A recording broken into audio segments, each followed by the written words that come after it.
Bulletin में आगे बढ़ेंगे। बड़ी जानकारी मिल रही है प्रयागराज से, उससे आपको रूबरू कराएंगे। बड़ी खबर, बड़ा अपडेट।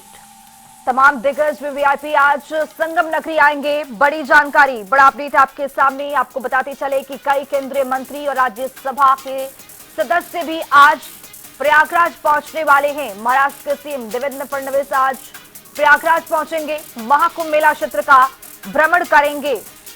तो पावन त्रिवेणी संगम में आस्था की डुबकी लगाएंगे। संगम के बाद वाराणसी के लिए रवाना होंगे। बड़ी खबर, बड़ा अपडेट। आज वीवीआईपी मूवमेंट रहने वाला है प्रयागराज में। कई केंद्रीय मंत्री का जमावड़ा देखा जाएगा। प्रयागराज में संगम में आस्था की डुबकी लगाते हुए नजर आएंगे। महाराष्ट्र के मुख्यमंत्री देवेंद्र फडणवीस भी आज प्रयागराज पहुंचने वाले हैं। संगम में आस्था की डुबकी लगाएंगे। पावन त्रिवेणी संगम में आस्था की डुबकी लगाते हुए तमाम बड़े दिग्गज आज नजर आएंगे। श्रद्धालुओं को जमावड़ा देखा जा रहा है, लेकिन इसी बीच प्रयागराज में वीवीआईपी मूवमेंट्स भी बहुत तेजी से चल रहा है। बड़े दिग्गज नेता भी संगम में आस्था की डुबकी लगाने के लिए पहुंच रहे हैं। महाकुंभ मेले में पहुंचकर क्षेत्र का भ्रमण भी कर रहे हैं। तो आज महाराष्ट्र के मुख्यमंत्री भी पहुंचने वाले हैं प्रयागराज। संगम के बाद वाराणसी भी पहुंचेंगे।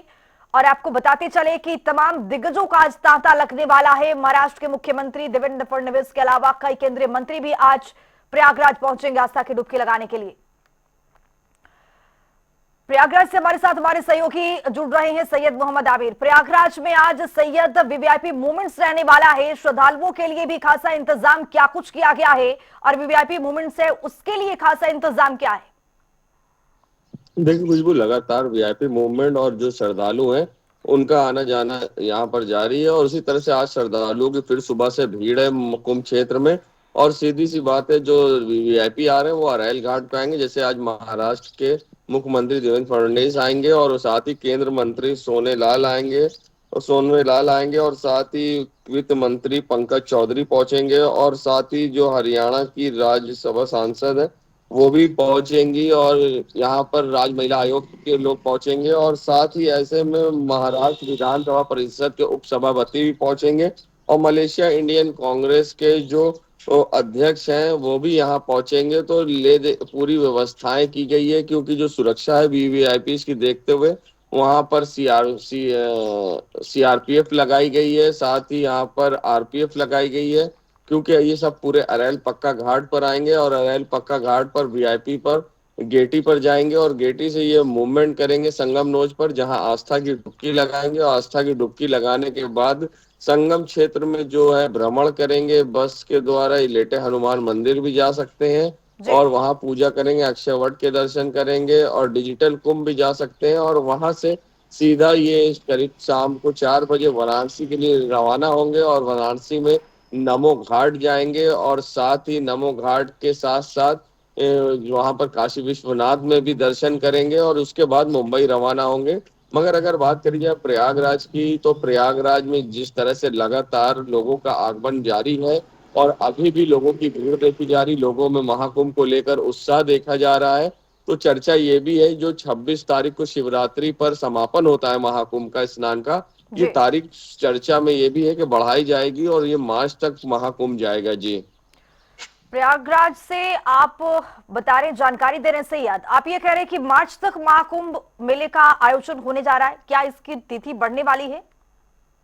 जी हाँ, चर्चा यही चल रही है, और हो सकता है कि पूरी तिथि जो है 26 फरवरी से बढ़कर 5 मार्च तक हो जाए, और ये जो कुंभ का आयोजन है वो मार्च 5 तक होगा। क्योंकि जो महाकुंभ है लोगों के लिए बहुत बड़ी चीज है, क्योंकि 144 साल बाद ये सहयोग बना है, जिसमें महाकुंभ में लोग हर कोई साक्षी बनना चाहता है।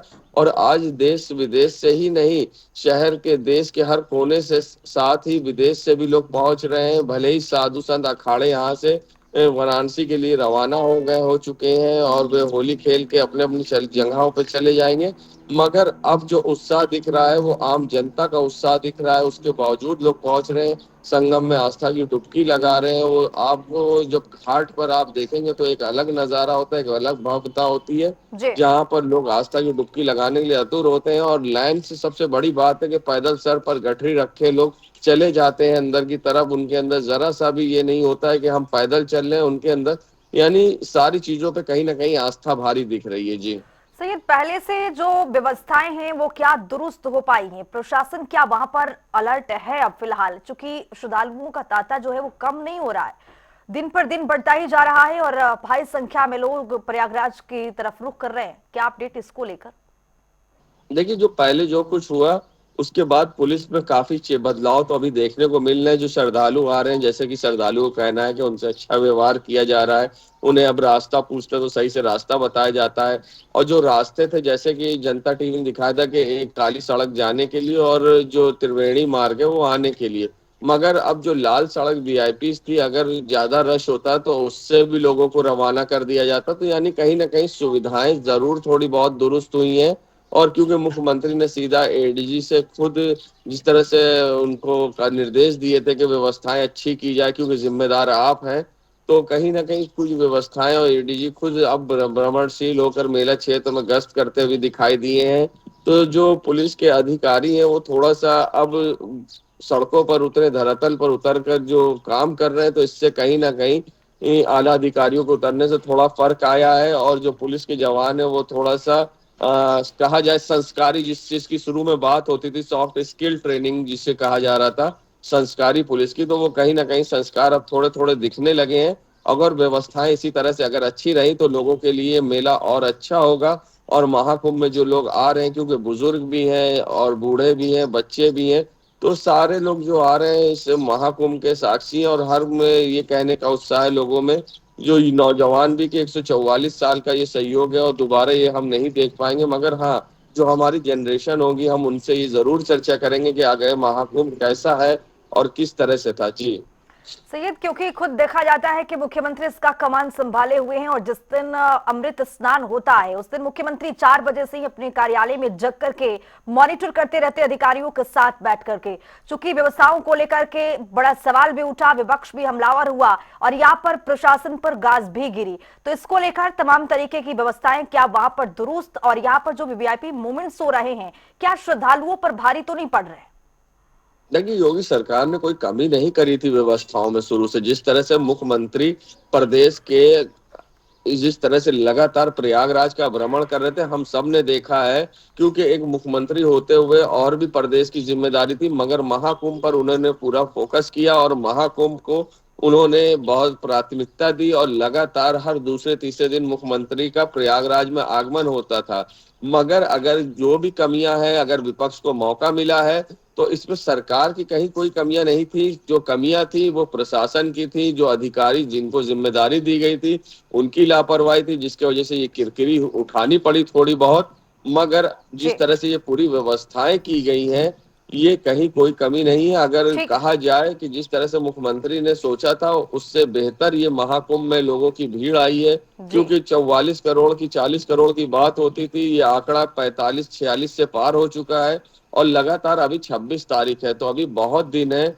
आज जिस हिसाब से आज 13 तारीख, तो अभी भी अगर हम देखें तो कम से कम 12 दिन है। और 12 दिन में ये कितने करोड़ का जो आंकड़ा पार होगा, ये देखने वाली बात होगी। मगर जो व्यवस्थाएं मुख्यमंत्री के द्वारा की गई है वो बेहतर है और लोग उससे काफी प्रसन्न है और हर कोई तारीफ कर रहा है। और यहाँ तक कि लोगों का कहना है कि अगली बार भी सरकार आएगी तो मोदी और योगी की आएगी। जी बहुत शुक्रिया सैयद तमाम जानकारी साझा करने के लिए। तो हमारे सहयोगी प्रयागराज से जानकारी दे रहे हैं, तस्वीरों के जरिए भी दिखाने की यहाँ पर कोशिश की जा रही है कि प्रयागराज में किस तरह से सुगम व्यवस्थाएं की गई हैं। सरकार की ओर से कई पहल की शुरुआत की गई है और आज कई वीवीआईपी मूवमेंट्स भी होने वाला है जिसको लेकर प्रशासन चुस्त दुरुस्त है।